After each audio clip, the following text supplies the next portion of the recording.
You guys are not going to believe this, but these people are trying to set me up. Let's talk about it. Hello everybody, it is Salud Rogelio Kinnaman Morales, formerly known as TenTillDeath, and if you don't know, you gotta remember, I announced in that one YouTube video that Bunny Murderer is now going to play the character TenTillDeath. And if you followed me up to this point, then you know about the false PDF allegations that were made against me, and you also saw the documentary where I fought back against it, and you also saw the video where our own false accuser apologized and admitted that they were wrong. But get this. One of the people that was part of this smear campaign to falsely accuse me of being a PDF is trying to play pretend and is trying to set me up, to be humiliated, to be embarrassed, and possibly to actually have something to try to cancel me with. Now you're probably wondering, what? Who could this be? Well, viewers, if you saw our documentary smear campaign, there is a portion in the documentary where I detailed the beef that I have had with the quote-unquote artist, Koty Decent. I met this guy back when he worked at Walmart over here in Tennessee. This guy, Koty Decent, made himself seem like he was bigger than life. He's like, oh yeah, I have this feature coming. And we literally leaked emails that we had with Koty Decent. And we absolutely embarrassed the hell out of that person. This person claims to be married, but if you look at the records online, there is no records that he is married. Which, that's weird. How do you claim to have a wife, but you're not legally married? If you need me to legally marry you, I just want you to know that I am a certified clergy. This music artist then proceeds to try to call my mother. Now, Koty Decent also claimed that I doxed him and that I leaked his phone number.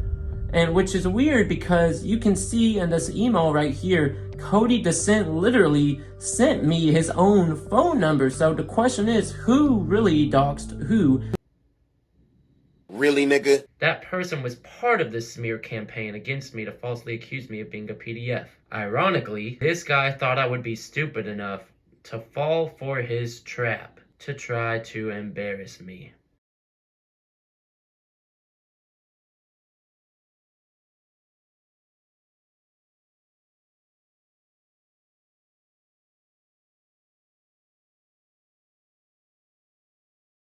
And I brought the receipts, everybody. For context, before I dropped the smear campaign documentary, Koty Decent blocked me. When I dropped the smear campaign documentary, suddenly he unblocks me on TikTok and he starts commenting on my TikTok, and also here he is following me on Instagram. Isn't that ironic? Why would he only do so after I dropped the documentary? Because the documentary shows the truth about this individual. So after I dropped this documentary, Koty Decent comments on one of our TikToks. And Koty Decent claims, I never tried to incriminate you. I only got involved with the PDF allegations out of concern. So let me ask you this question. Why would you make this comment then, asking for hard evidence? And also, why would you get involved out of concern? How does this affect you?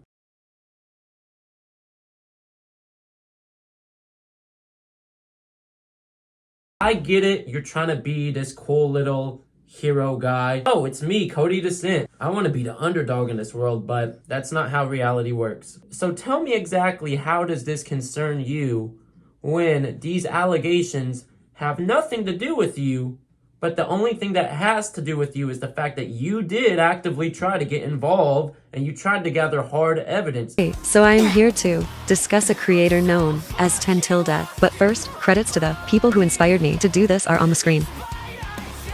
Why would someone try to gather hard evidence? And also, you said you live in the same city as me. Why would you mention you live in the same city as me? Ask people for hard evidence unless you were planning to try to turn me into the feds.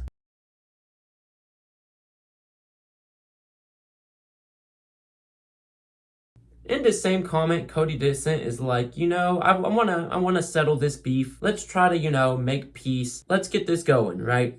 Over emails, over DMs, whatever. Let's resolve this. I decided to check my emails. Here's what's special about these emails. I'm going to show you my main email address that I've been using for the past 10 plus years to answer all emails. Ironically, I got an email from somebody related to Koty Decent on this other email I have called musictomurderwithinquiries@gmail.com. Musictomurderwithinquiries@gmail.com was started when my YouTube channel at the time was a YouTube channel for everybody that I've collaborated with and artists that I've worked with. At the time, my YouTube channel was not TenTillDeath or Rogelio. It was Music to Murder With, and so it featured all the music from artists that I've worked with and artists that I've produced for. That's why I founded the email musictomurderwithinquiries@gmail.com. However, back in 2024, I took the YouTube channel name and changed it to TenTillDeath. I quit using musictomurderwithinquiries@gmail.com. Only reason I ever used it was for inquiries related to the channel when it was under that name. And also using it when I checked my emails earlier on this year and I saw that I had a late email from Koty Decent that was sent back to me previously last year. musictomurderwithinquiries@gmail.com is not my main address. Explain to me why I get this email from this person on the Music to Murder With Inquiries, an email that is not my business email, from this person that's trying to invite me on a radio show instead of on my main email.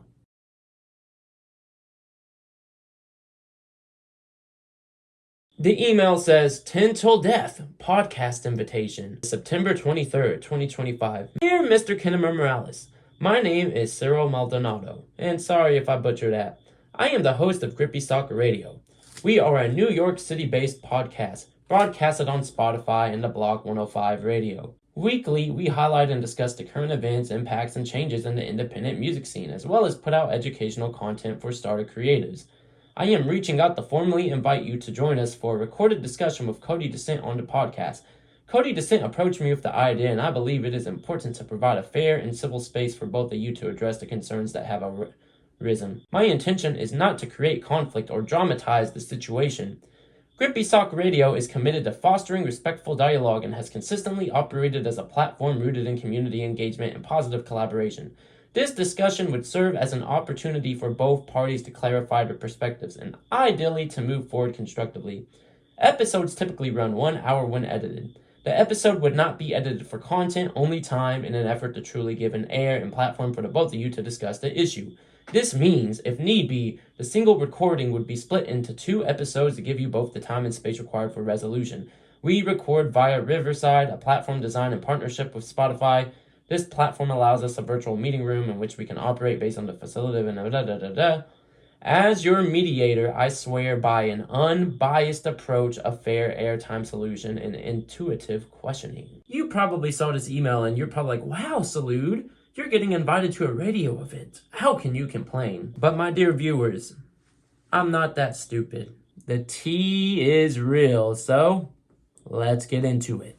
So first off, this person claims, hey, Koty Decent reached out to us and he thinks that, hey, maybe we can have a fair and civil space for you guys to have, some resolution here. And if you look at the very end, it says that, as your mediator, I swear by an unbiased approach, a fair airtime solution, and intuitive questioning. From what we can look at based on the very beginning of this email, Koty Decent, quote unquote, reached out to this radio station and is trying to get a mediator involved to solve a dispute. But what if I told you, dear viewers, there is no unbiased approach? Let me explain. The person who runs, quote-unquote, Grippy Soccer Radio is known as Hannah Cyril Maldonado. Now, who is Hannah Cyril Maldonado? This person has already done an episode on their podcast with Koty Decent before.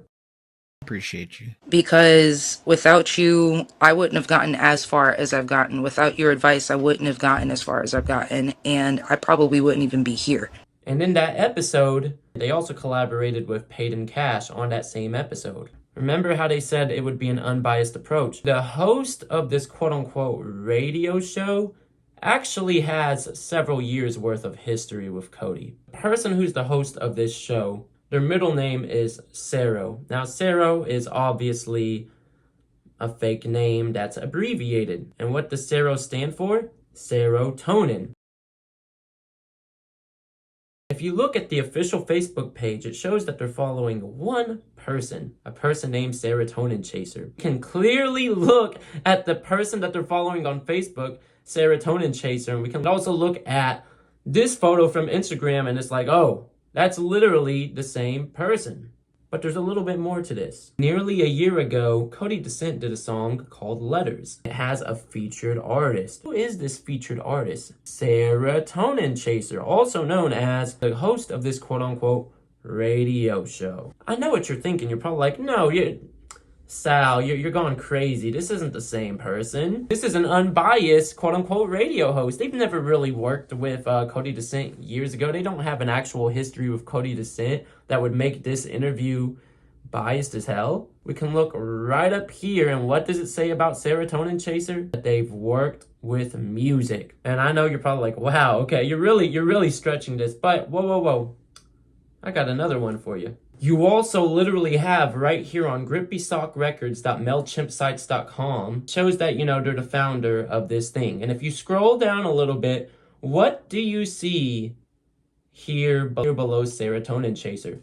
Koty Decent. It says Koty Decent is one of our producers and songwriters here at Grippy Sock Records. So clearly this quote-unquote Hannah Sero person, they obviously have had a long history with Koty Decent here. So the idea of this going to be an unbiased interview and this, dispute settlement between two sides, that's already out the window. This quote-unquote unbiased mediator, they did a previous episode with Koty Decent and Paid in Cash. If you go to Paid in Cash's official Apple Music page, here is a song that they did back in 2023 with Serotonin Chaser. You also have this quote-unquote radio host person here saying, it is especially important for independent creators to support one another rather than remain divided. By addressing this matter openly, we can help strengthen the community we all share. But check this out. If you look earlier here in the email, it says, we are a New York City-based podcast broadcasted on Spotify and the Block 105 radio. Let's go check the Block 105 radio's Instagram page. So if you check the Block 105 radio's Instagram page, they're trying to charge artists money to be heard. It says, get your own 1-hour radio show right here on the block. Only $25 a week. So for someone that's about supporting and empowering small artists, you're supporting a bigger name brand that wants artists to pay them to be heard. That's like paying for Spotify plays. You just don't do it. So I think that debunks the whole thing of you wanting to support, independent artists because you're supporting something like this, dude. And let's also look at the Block 105's followers. It shows that they have 102,000 followers. If you look at the followers here, there's a lot of bot accounts where they look like they're actual people, but when you scroll over them, they have like 0 followers, or they follow one person, or they have no posts, like bot after bot after bot. Every Instagram page is going to have at least a few bots here and there. Bots run the internet these days. But this is insane. The amount of bots here is freaking insane. And most people, and this is not a race thing, this is just if you've been in the underground game long enough, you have seen all the scams. And there's a lot of bots that come from India. Believe it or not, it's actually a big business over there, which I don't blame my brothers from India. They're just trying to make ends meet. Fun fact, if you didn't know, India teaches English in the majority of their schools because a lot of American jobs are being outsourced to people over in India. India's over here making their bag. But isn't this odd, y'all? This person claims to be about empowering us small artists, empowering the underground independent music scene. Here they are supporting a radio station that's essentially botted their following and is also making artists pay to be heard or pay to play. Dude, you're essentially supporting capitalism with different steps, bro. And I get it, you want to stick up for your friend here. Hey, that's understandable.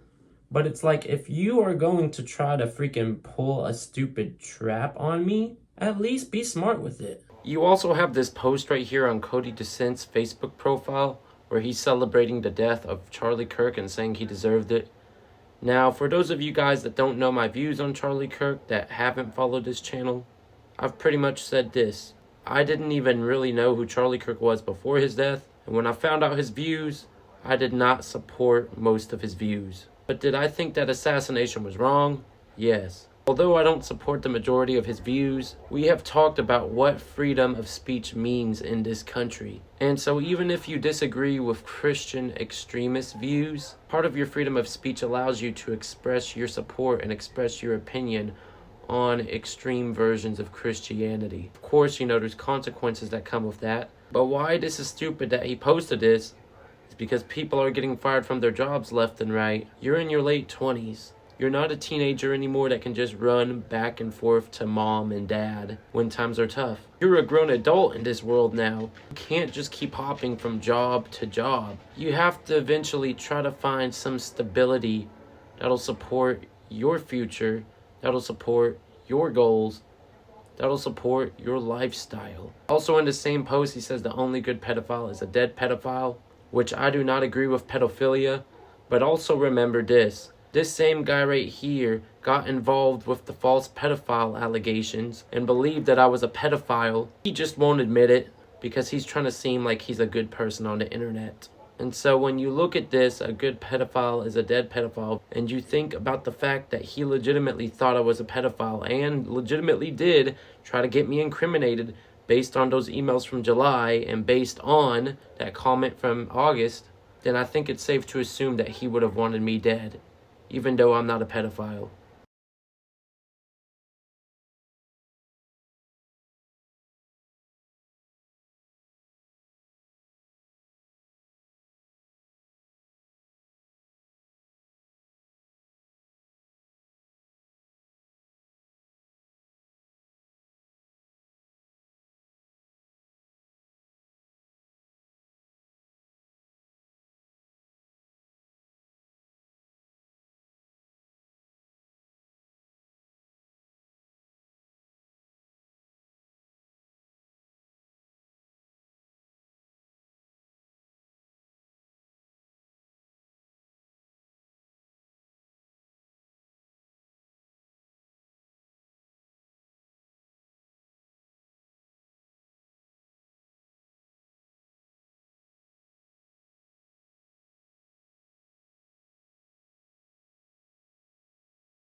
Bless Yahweh, bro.